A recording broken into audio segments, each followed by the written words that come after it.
The first night she knocked, it was raining so hard it sounded like the sky was breaking apart, and when I opened the door and saw her standing there barefoot, eyes hollow and red, she didn't cry or scream or explain. She just whispered, like she was afraid the walls might hear her, "My husband is gone, can you stay here tonight?" In that moment, something in me understood that this wasn't just a request for company, it was a quiet fight against a loneliness that could swallow her whole if someone didn't step in right now. I hesitated for half a second, not because I didn't care, but because I felt the weight of what she was asking, the kind of weight that changes both lives. I grabbed my jacket, locked my door, and followed her next door, unaware that this single night would unravel grief, guilt, healing, and a bond neither of us was prepared for. Her house felt colder than the rain outside, even though the heater was on. The living room still smelled faintly of her husband's cologne, the kind of scent that lingers long after a person is gone, like a ghost refusing to leave. She sat on the couch clutching a blanket that looked too big for her, staring at a dark TV screen like she expected it to speak to her. I sat at the other end, careful not to intrude, not knowing what the rules were when someone is freshly broken. Minutes passed in silence until she suddenly said his name out loud, and it cracked the room open.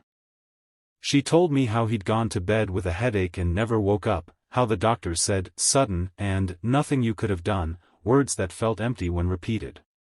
Her voice didn't shake at first, but when she said, "I don't know who I am without him," she folded in on herself, and I moved closer without thinking, letting her cry into my shoulder while the storm outside slowly calmed. I stayed awake all night, listening to her breathe when she finally slept, afraid that if I closed my eyes too, she might disappear into the same silence that had taken her husband. Over the next few days, I became part of her routine without meaning to. I brought groceries because she forgot to eat, took out trash she never noticed piling up, and answered the door when people came with casseroles and pity-filled eyes. She smiled politely at them, thanked them, then closed the door and collapsed again, apologizing to me as if grief were something she needed to excuse. One evening, she confessed she felt guilty for asking me to stay that first night, like she'd crossed some invisible line. I told her that sometimes surviving means asking for help even when it feels uncomfortable, and she looked at me like that idea was both terrifying and relieving. The hardest moment came when she admitted she was scared to sleep alone because the silence reminded her of the moment she realized he wasn't breathing.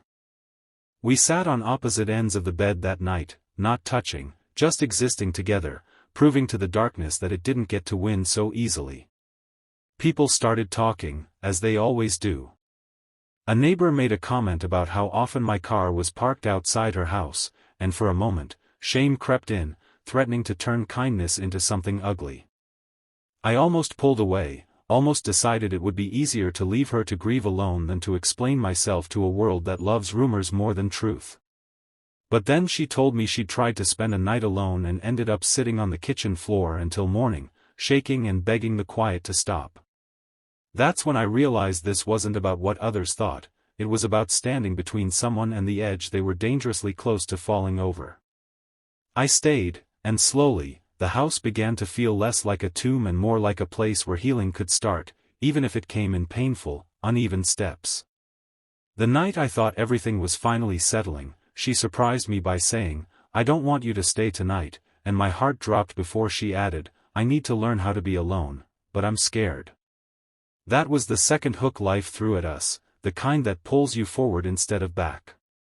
I told her I wouldn't stay the night, but I'd sit with her until she fell asleep, and if she needed me, I was one wall away. We talked until her eyelids grew heavy, not about her husband, but about who she was before she became someone's wife, about dreams she'd put on pause, about the strange idea that life doesn't end when someone you love is gone, it just asks you to live differently.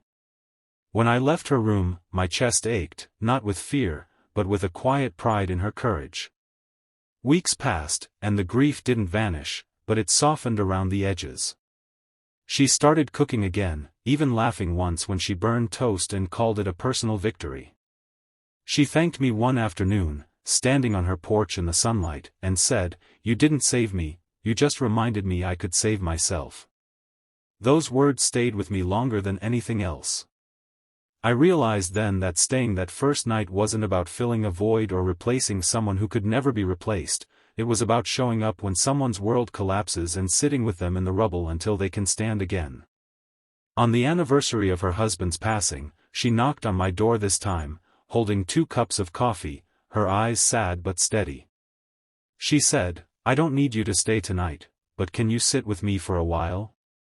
And as we watched the sunset in comfortable silence, I understood the true message of everything we'd been through. Sometimes love isn't loud or romantic or permanent. Sometimes it's simply choosing not to leave when someone asks you to stay, and trusting that even the deepest loss can give birth to a strength you never knew you had. The night she finally asked me not to stay felt heavier than the night she begged me to, because this time the fear wasn't loud, it was brave. She stood in her doorway holding the edge of the frame like it was the only solid thing left in her world and said, "If I don't try to be alone now, I never will." I nodded even though every instinct in me wanted to step inside and pretend she wasn't trembling.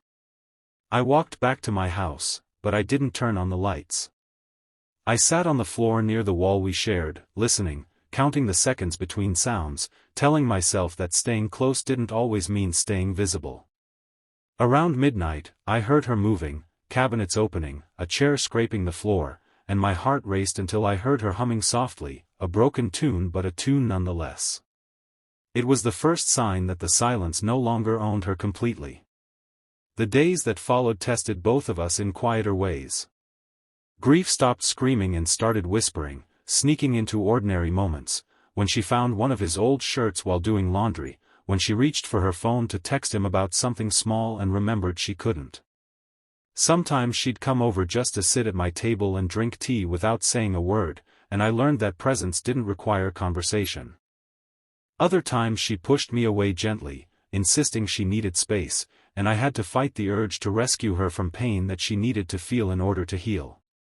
The hardest challenge was watching her struggle without stepping in, trusting that strength grows when someone is allowed to stand on their own shaking legs.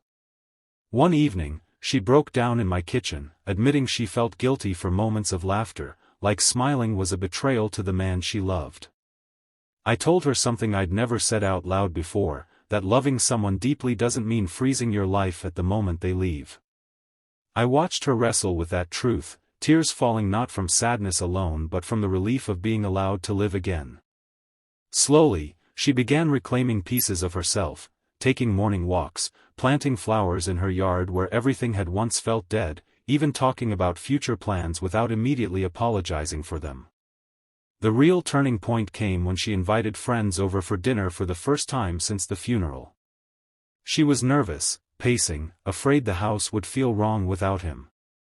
I stayed nearby but out of sight, ready to help if she needed it. Laughter spilled through the windows that night, awkward at first, then warm and real, and I realized she was no longer surviving, she was rebuilding. When the guests left, she stood on her porch, breathing deeply, and said, "I did it, like a child learning to ride a bike." I smiled and said nothing, because some victories deserve silence. Months later, life didn't look the same for either of us, but it looked possible. She no longer asked me to stay the night, yet she no longer feared the dark either. On quiet evenings, we'd sit outside, sharing stories, not filling emptiness but enjoying connection. She once told me that the night she lost her husband, she thought her life had ended too. Now she knew it hadn't, it had simply changed direction. And I learned something just as powerful: you don't heal people by fixing their pain, you heal them by walking beside them until they realize they can walk on their own. The last time she thanked me, I corrected her gently and said, "You were never alone, you were just learning how to be whole again." She smiled, eyes still carrying sorrow but also light, and in that moment, the message became clear. Even in the deepest loss, kindness can be a lifeline, and sometimes staying, just for a night, just long enough, can help someone find their way back to themselves.